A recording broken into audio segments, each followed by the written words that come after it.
Good morning everyone.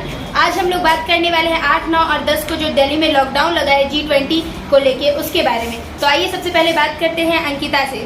मुझे लगता है कि सिक्योरिटी रीज़न से पूरे दिल्ली में लॉकडाउन लगाना ये अच्छी चीज़ नहीं है, क्योंकि नागरिकों को बहुत कठिनाई होती है, उन्हें हॉस्पिटल जाने में कठिनाई होती है, उन्हें अपना घर का काम करने में, उनके पास और भी बहुत सारे काम होते हैं जो वो पहले से ही प्लान कर रखे होते हैं। सो गवर्नमेंट को इसके बारे में सोचना चाहिए कि वो या तो बहुत पहले अनाउंसमेंट कर दे, 2-3 महीने पहले, ताकि लोग उस टाइम के लिए प्रिपेयर रहें कि मुझे इस टाइम पे ये डिसीज़न नहीं लेना है। पर अगर कोई इमरजेंसी हो, 8, 9 और 10 को कहीं जाना हो और उनका फ़्लाइट मिस हो जाए या फिर वो जा नहीं पाए लेने के लिए, तो नागरिकों को बहुत प्रॉब्लम झेलना पड़ता है इन सब की वजह से। सरकार को अपने सिक्योरिटी को बढ़ाना चाहिए, उस पर काम करना चाहिए, ना कि एक लॉकडाउन। मुझे नहीं लगता कि ये एक सॉल्यूशन। जी, इन्होंने बहुत अच्छी बात कही। चलिए अब हम बात करते हैं शुभश्री से। ठीक है, तो इस लॉकडाउन के बारे में मेरा ये कहना है कि किसी भी सिचुएशन में भारत में ऐसा क्यों होता है कि कुछ भी होता है तो पहले लॉकडाउन ही लगा दिया जाता है। क्या हमारा सिक्योरिटी इतना वीक है कि हम लोग अपने लिए कुछ फ्रीडम से नहीं कर सकते, या फिर कुछ भी करने के लिए हम लोग को पहले सिक्योरिटी के बारे में सोचना पड़ जाता है? ऐसा क्यों होता है? तो सरकार को पहले इस विषय पर ज़्यादा सोचना चाहिए कि हमें हर चीज़ में इतना सिक्योरिटी क्यों चाहिए। आखिर हम इतने अनसेफ क्यों हैं?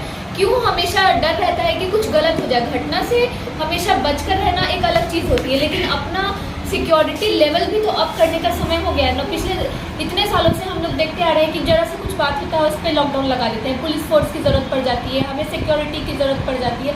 तो ऐसा क्यों होता है? मेरा कहना है कि ये चीज़ सही नहीं है, क्योंकि अगर लॉकडाउन लगाना है तो ठीक है, आप जो सरकार है वो समझ रही है कि कितना ज़रूरी है कि हमारी जनता महफूज रहे, लेकिन मेरे कहने का ये मतलब है कि अगर उस समय कुछ ऐसा सिचुएशन आ जाता है जिसमें आम जनता को जाना पड़ जाए, मान लीजिए कि कोई अस्पताल की है, अगर हमसे पहले हमारे स्पीकर ने बोला अस्पताल के बारे में, तो मैं बोलना चाहती हूँ कि अस्पताल की अगर बात हो जाए और किसी इमरजेंसी में, तो मुझे पता है, ये चीज़ हम लोगों ने भी देखा है, पूरी जनता ने देखा है, पूरे लाइव टेलीकास्ट में हम लोगों ने देखा है कि हॉस्पिटल जाने पर आम आदमी को किस तरह से रोक दिया जाता है। बोलता है अरे एक दिन वो मर ही जाएगा तो क्या हो जाएगा, तुम सरकार थोड़ी हो जो तुम मर जाओगे तो क्या हो जाएगा, तुम्हारे एक दिन मर जाने से क्या हो जाएगा।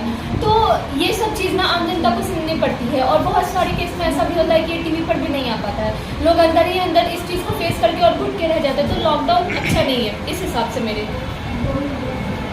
तो हमने देखी कि लॉकडाउन होने के नुकसान क्या होते हैं। आइए जानते हैं इसके फ़ायदे के बारे में। तो आज हम पूछेंगे मिस्टर शिवम से।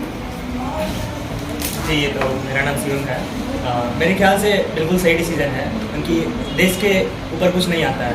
बिकॉज बहुत सारे कंट्रीज से हमारे देश में लोग आ रहे हैं, तो हम उनका सिक्योरिटी का ध्यान रखना हमारा दायित्व है। सो उसके लिए हमारा गवर्नमेंट जो भी काम कर रहे हैं बहुत अच्छा काम कर रहे हैं, क्योंकि सिटीजन्स के लिए जो इमरजेंसी सेवाएं हैं वो तो चालू ही रहेंगे, जैसे पुलिस की सेवाएं हो गई, फिर अस्पताल की सेवाएं हो गई, जो बेसिक सेवाएं हैं वो तो चालू ही रहेंगे। उसके अलावा जो सिक्योरिटी को लेकर है, क्योंकि हम बाहर के देशों से लोग हमारे यहाँ आ रहे हैं, तो उनके सिक्योरिटी का ध्यान रखना ये हमारा दायित्व है। तो इसके लिए हमारे जो गवर्नमेंट है ध्यान दे रहे हैं, देख रहे हैं, क्योंकि हम जानते हैं हमारे पड़ोसी कैसे हैं, पाकिस्तान हो गए, चाइना हो गए। सो इसके लिए हमारा जो गवर्नेंस है बहुत ख्याल रख रहे हैं, इसी के लिए वो सिक्योरिटी के रीज़न से लॉकडाउन लगाया जा रहा है। जी।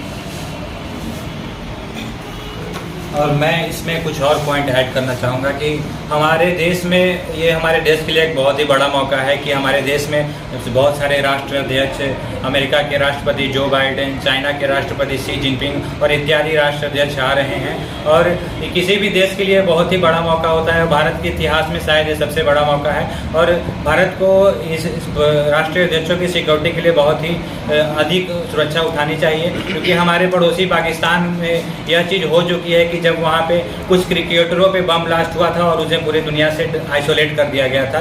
तो यदि इस तरह की सिचुएशन हमारे राष्ट्र में होती है तो ये बहुत ही शर्मनाक होगी। और क्योंकि कल ही परसों की ये न्यूज़ है कि दिल्ली मेट्रो के कुछ स्टेशन पे खालिस्तान समर्थक नारे लिखे गए थे, तो और भारत में भी राष्ट्र विरोधी ताकतों की कोई कमी नहीं है, तो इसलिए उसके लिए प्रिकॉशन में ये स्टेप बहुत ही अनिवार्य था और ये सही फैसला है। Good morning everyone. जो सरकार ने 3 दिवसीय जो लॉकडाउन की घोषणा की है, तो उसके अनुसार जितनी भी इमरजेंसी सेवाएं रहेंगी अंततः वो खुली रहेंगी, जैसे जो सेवाकर्मी रहेंगे, कर्मचारी रहेंगे और जो आवश्यक जो नेसेसिटी रहेंगे। पर इनके अलावा जो सरकार के दिशा निर्देश होते हैं उनका पालन करना एक सभ्य नागरिक की जिम्मेदारी होती है। और इंटेलिजेंस ब्यूरो की माने तो जितने भी या तो आंतरिक मामलों के सलाहकार हो या फिर बाह्य मामलों के सलाहकार हो, चाहे आईबी हो या फिर रॉ हो, उनके तख्तोताज में ये सब दिशा निर्देश की जाती है कि क्या होने वाला है और क्या